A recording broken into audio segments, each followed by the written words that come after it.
One of the most famous stories that have ever been narrated, the most well-known of which being in Homer's Iliad. The Trojan War is by far the greatest war in classical mythology.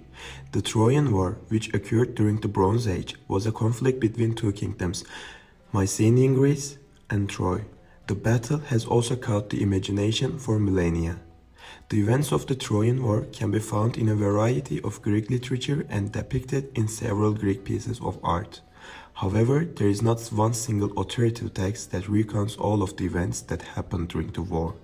Instead, a story can be assembled from several sources, some of which recount contradictory versions of events. In this video, we will talk about mythological background of the war, political and military causes and consequences of it, and how the Trojan War affected the art and literature in ancient Greece. Thetis and Peleus. The cause of the Trojan War goes back to a prophecy that deals with the Olympian order and the divine love contest. Years before the beginning of the Trojan War, both Poseidon and Zeus fell in love with a beautiful sea nymph, Thetis. Both of them wanted to make Thetis his bride, but they both backed off after they were informed about the consequences of the actions they were considering.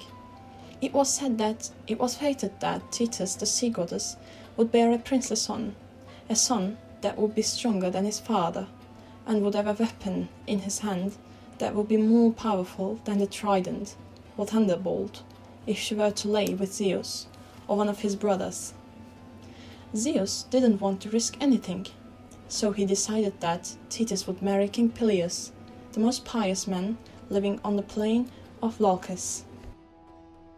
Zeus' plan. From Greek mythology, it can be said that Zeus became king of the gods by overthrowing his father Cronus. Zeus wasn't faithful to his wife and sister Hera. He had so many relationships that he fathered many children. Zeus believed that the earth was overpopulated by people, so he thought that the Trojan War could be used to depopulate the earth, especially of his demigod children. Zeus would later come to learn from either Prometheus or Themis that he would someday be overthrown, much like his father. Remember earlier we talked about a prophecy that stated that the son of a sea goddess would become more powerful than its father. This is where it comes into play. Probably for both of these reasons, Thetis was made to marry an elderly human king, Peleus, by Zeus's orders. The judgment of Paris. Now that Thetis' husband was figured out, Zeus decided to throw a huge feast in celebration of Thetis' and Peleus' marriage. This is the beginning of the Trojan War. The war originated as a quarrel between three goddesses, Aphrodite, Athena, and Hera, over a golden apple sometimes referred to as the apple of discord. It all happened at the wedding of Peleus and Thetis, when Eris, goddess of strife and discord, was not invited. She was turned away and in retaliation threw a golden apple amongst the goddesses there to the fairest. When Aphrodite, Hera, and Athena claimed it, Zeus mediated and assigned Hermes to bring the goddesses to Paris of Troy to settle the debate. They all offered gifts. Athena, goddess of war, offered him victory in battle. Hera, the goddess of home, promised him to be king of all men, and Aphrodite, the goddess of love, offered him Helen, the most beautiful woman in the world, in marriage. Paris chose Aphrodite. However, Helen was the wife of Menelaus, the king of Sparta.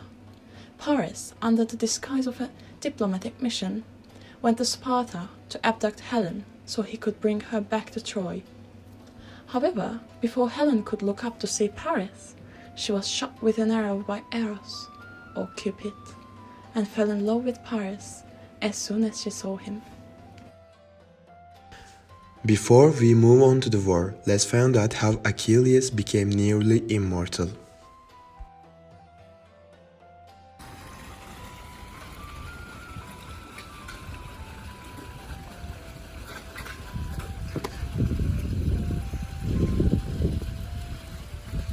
Welcome, Thetis. I was waiting for you. Hello, Ferryman. I'm here to make my little boy immortal. I have done everything what I could. I burned my baby. This is river Styx. If you dunk your baby into this river, it will grant your child a lifetime immortality, the gift of the gods. Cool! Let's make him immortal. Okay, my little Achilles.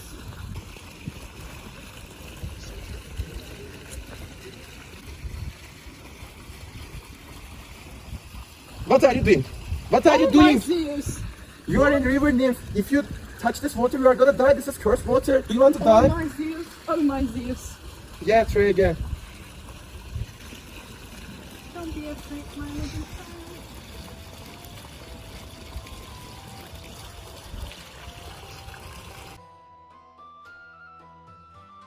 From classical sources, it can be said that the Trojan War started after the kidnapping of the Queen of Sparta, Helen, by Paris, who was the Trojan prince. The jilted husband of Helen, Menelaus, persuaded his brother Agamemnon to lead a voyage to find her. Other Greek heroes such as Ajax, Nestor, Odysseus, and Achilles joined Agamemnon, along with a fleet of over 1,000 ships from all over the Hellenic world. This group crossed the Aegean Sea to Asia Minor to lay siege to Troy and demand Helen's return by the Trojan king Priam.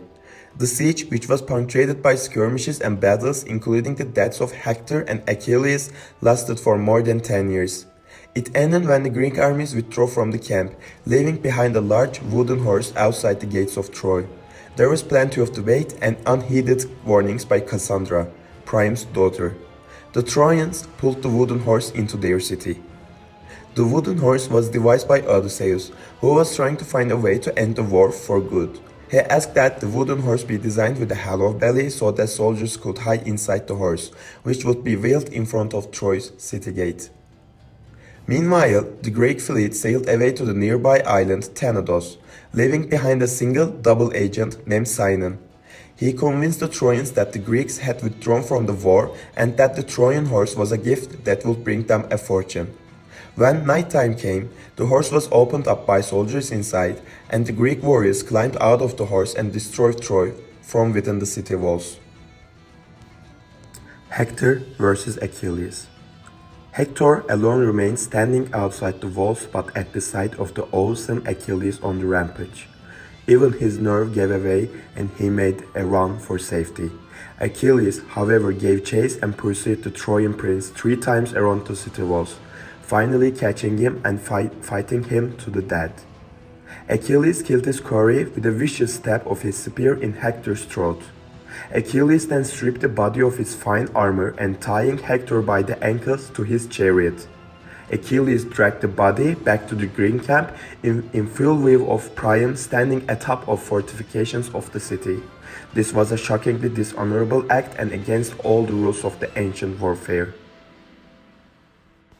Troy and the Trojan War became a staple myth of classical Greek and Roman literature and were revisited many times by writers in the past. Also, in pottery decorations and in sculpture, artists were captivated by the Trojan War. Scenes of the judgment of Paris, Achilles fighting Hector, Achilles playing dice with Ajax, and Ajax falling on his word and killing himself were just some of the most important scenes from the story that would appear in art again and again over the centuries. So, please enjoy this poem. A story full of grace and glamour, killings of royals, warriors, and multitude. Fall of Troyes, a melodrama of ancient attitude, sans merci, sans certitude. War that was waged in heavens, amongst deities of love, wedding, and wisdom, to be crowned one, the fairest of heavenly kingdom.